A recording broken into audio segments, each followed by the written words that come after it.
Assalamualaikum everyone. How are you? Magluluto ako ng sinuam.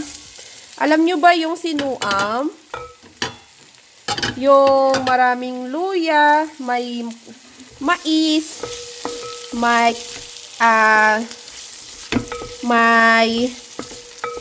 ano ba to? Malunggay. Oh, di ba? Ayan. Lagyan natin siya ng patis. Para lalong bumango ang ating niluluto. Sarap sa taglamig ang mga ganitong ulam. Lalagyan natin ng 2 Knorr cube. At saka ng paminta. Ayan. Lagay natin tong corn. Ayan. Ayan, nilagyan ko na siya ng tubig na 10 cups of water.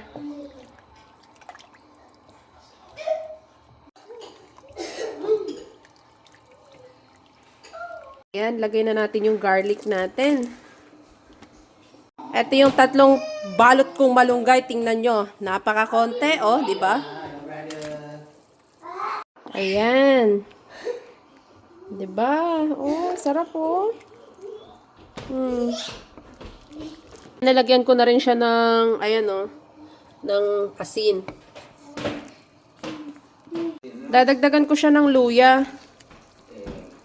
Kasi parang hindi pa lumalabas yung ano, lasa ng luya.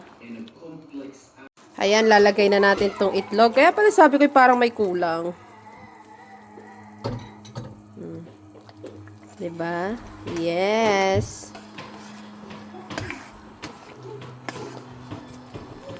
Ulam ng mahihirap. Oh. Diba? Mahirap lang kami. Sarap ng ulam namin, ano. Sana masarap din yung ulam nyo. Oh, diba?